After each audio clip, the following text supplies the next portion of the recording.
That morning, I was tending to the roses in my garden, completely unaware of how much my life was about to change. My hands were buried in the soil, gently checking the roots of the saplings I just planted. Everything was calm normal. Birds chirped overhead, and the air held that fresh, earthy scent only a garden in bloom can offer. Then, without warning, a sharp pain lanced through my back. It took my breath away. I froze, instinctively placing a hand on my lower back, confused and trying not to panic. "Elaine? Are you okay?" It was Taylor, my step-nephew. He'd stopped by unannounced, something he rarely did, but in that moment, I was grateful he had. At 22, he was full of life and energy, the kind of youth that made people hopeful. I, on the other hand, was 67, widowed, independent, and until that moment, fine handling things on my own. My garden had become my sanctuary since Robert passed. It was the only place that helped me feel whole again. But that day, something was off. The pain was different, deeper. Taylor rushed over and crouched beside me, concern etched across his features. "Let me help you up," he said gently. With effort and his help, I managed to straighten slowly. "My back, it just seized up," I muttered. He didn't waste time. "Come on, let's get you inside. The fireplace will help. I'll grab the muscle cream from the bathroom." Inside, the familiar crackle of the fire welcomed us. The warmth began to soothe my aching muscles. Taylor helped me onto the couch and brought a soft blanket, draping it over my shoulders. He sat nearby, attentively watching me. "I'm going to apply some of the cream," he said, "just to help you loosen up. You'll feel better soon." As he gently rubbed the ointment into my back, I couldn't help but feel the comfort of human connection again. Not attraction, not anything inappropriate, but that ache of loneliness briefly giving way to the warmth of being cared for. His hands were careful and respectful, his voice calm and focused. "I don't like seeing you in pain, Aunt Elaine," he said. "You've always been the strong one in the family. You took care of everyone. Let me take care of you now." His words caught me off guard more than the pain had, because they were true. I'd spent so long being everyone else's support that I'd forgotten what it felt like to lean on someone else. The fire crackled, and for a while we didn't speak. The moment wasn't about anything more than healing physically, yes, but maybe emotionally too. Maybe that day wasn't about pain at all. Maybe it was the start of learning to let others in again. And in that moment, I realized healing isn't always about being strong. It's about allowing yourself to be vulnerable, too. I hesitated inside, but the pain was too much, so I quickly accepted. Taylor gently grabbed my arm and helped me to my feet. "Take us slow, be careful," he said, when his strong hands almost completely wrapped around me. I felt an odd sense of security, this young guy's protectiveness. Gave me a closeness I hadn't felt in years. When we entered the house, the flames in the fireplace painted the room in a warm orange glow. The crackling off fire and the heat that filled their room instantly relaxed me. Taylor quickly spread a blanket on the floor and motioned for me to lie down. "You need to loosen your back in a more comfortable position," he said, his eyes still serious but flickering with something softer. "I brought some cream too. This will soften those muscles." Ease lay down, feeling the warmth wrap around my body, and Taylor squeezed the creamento, his hand rubbing it between his palms to warm it up. The first touch. Easley's hands on my shoulder. "Aidman, voluntarily take a breath. Relax." Hess said softly, "You'll feel better now." But with every touch, I could feel some mething changing. His hands weren't just giving me physical relief, they were stirring up emotions inside me that I'd buried for years. As his fingers moved over my back, my thoughts were calming but also getting mixed. Up Taylor's stouch was slow but sure, going deeper in both physical and emotional ways. "It's now under your muscles are so tight," has his voice carrying a warmth that caught my attention. "You're taking on too much, Elaine. The garden, the housework. Need to think about yourself too." It read to explain myself. "The garden is mytherapy, Taylor, without it." I know I interrupted, his touch softening just a bit, "but you need more than just the garden. You need someone, someone you cares about you. His words warmed me even more than the fire, but they also made me uneasy. I didn't fully understand what he meant, or maybe I did, but I didn't want to accept it at that moment. Hands moved slightly lower on my back, continuing the massage. The warmth off his touch loosened the tight spots, but inside it was creating a differential of not being this close to infelt, both reassuring and terrifying. Taylor, I finally said, my voice shakur, really helping, but I know, he said, his voice slower this time. Beautiful, everything will be okay, just relax, Elaine. I could feel his words were more ethan, just simple advice, like the flames off the fire. His presence was growing closer with every second. Taylor's hands gently slid lower down my back as each mescal loosened with his touch. A strangest sense of unease began to take over me. His warmth moved deeper, slow but determined. In that moment, my mind started to cloud and an internal struggle was born. Elaine, stay calm, I told myself, but I couldn't seem to control it as his warm hands moved lower, closer to my shoulders. My heart started pounding. On one side, it was Taylor's proximity, and on the other, the boundaries that years had set in place. Inside me screamed loudly, he's your step-nephew, Elaine. Ya shouldn't be doing this. The fireplace had filled the whole room with a warm light, but after a while that heat became unbearable when I saw Taylor wipe these sweat from his forehead. My eyes couldn't help but drift to him. Suddenly, he pulled up the bottom of his shirt, lifting it off. His muscular, sun-kissed body practically glowed in the fire, light almost like a sculpture. It's hard to explain what I felt in that moment. I hadn't felt this close to anyone in years.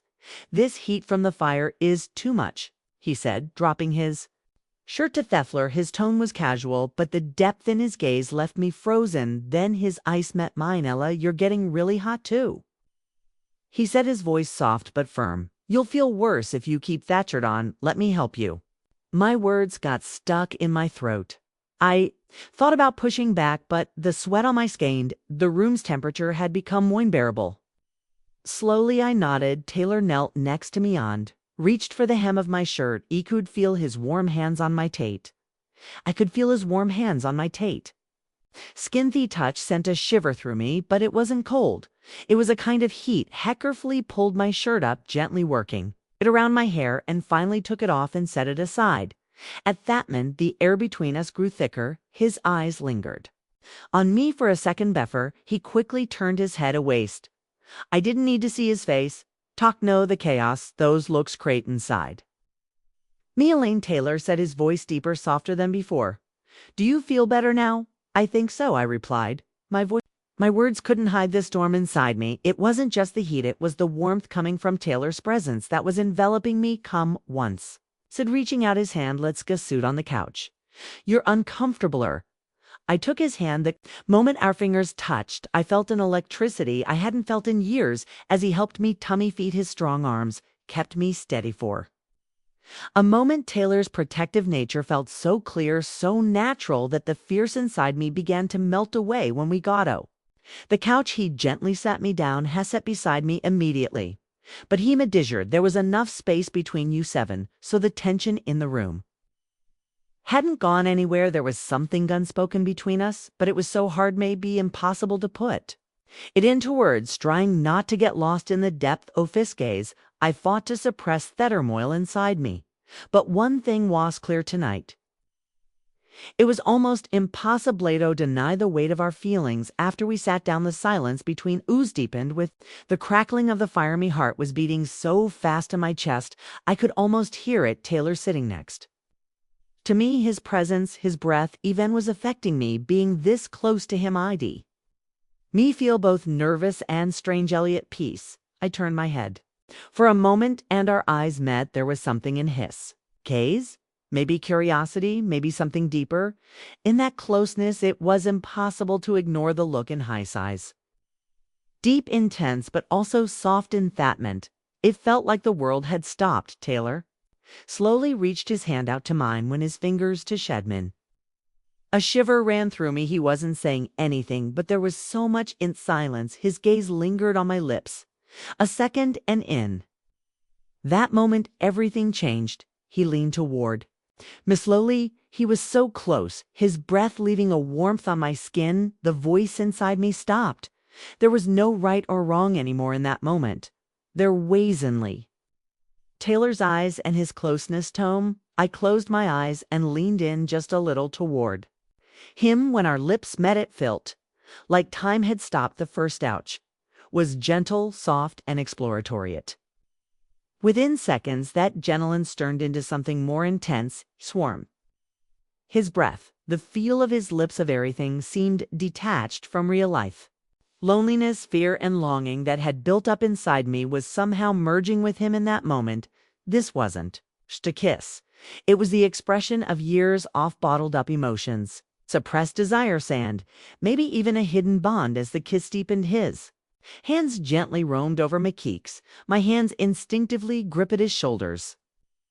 The warmth of his skin radiating through my palms. Finally, Webbeth pulled away at the same time. When our eyes met, our breaths were uneven, but bond between us felt stronger. Thanavir, was there anything to say? I wasn't, sir. But one thing was clear. Tonight, nothing between us would ever be Thessum. After the kiss, I realized I was breathless. My heart was pounding like it was about to burst out of my chest.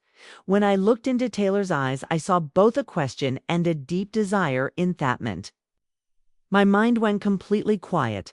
My heart and body were the ones making the decisions. Now, Taylor, I said, my voice shaky, but my feelings clear. Yes, I want to.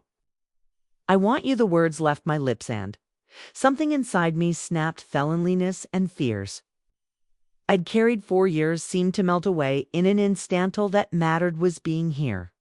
Right here with him in this moment. Taylor's face showed a brief flash of surprise, a bit, then a slow smile spread across his foes. The expression in his eyes mirrored warmth surrounding me. I want you to, Elaine, he said, his voice both soft and firm. I've been trying to hold back, Bet.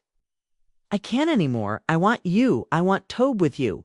His words spread through melly waves, every word touching my heart. Taylor gently cupped my face in his hands and moved closer to me once more. At this time, there was no hesitation. Weboff knew exactly what we wanted. When his lips met mine again, the intensity of 4 emotions went beyond words. This moment was a turning point for Taylor's presence. His warmth, his words, despite all my fears, I wasn't planning to stop anything now. I hadn't stopped anything. I had completely let myself go with the flow of my feelings, now with nothing but a thin sheet over us, breathless and tangled up in each. Ether Taylor was lying next to me with a small smile on my face. I looked up at the ceiling and noticed our shirts and pants scattered on the floor. The night felt so surreal. It was like a dream. Taylor turned to face me, that captivating smile still on his face. His hand gently touched my cheek, his thumb briefly grazing my lips. Ella, he said, his voice deep and soft. I wouldn't trade this moment for anything. Turned to him, filled with the mixed emotions still running through me, and said in a voice full of gratitude, thank you, Taylor. I haven't felt this lonely in a long time, but you being this big, young, and handsome, I really like it. I had no intention of fighting this sincerity and thankfulness in my eyes. Taylor's lips curved upward, his signature charming smile spreading gawkris. His face, Elaine. Do you know how beautiful you are, he said, and I'm not just talking about your looks being with you. It's a totally different feeling, your warmth, your sincerity. Everything you make me feel better about myself. He couldn't tear my eyes away from his words. His touch, everything was so real and impactful that I wanted to etch this night into my memory forever. I needed you, Taylor, I said honestly, and you were here. I couldn't ask for more. Taylor smiled slightly and ran his fingers along the edge of the sheets.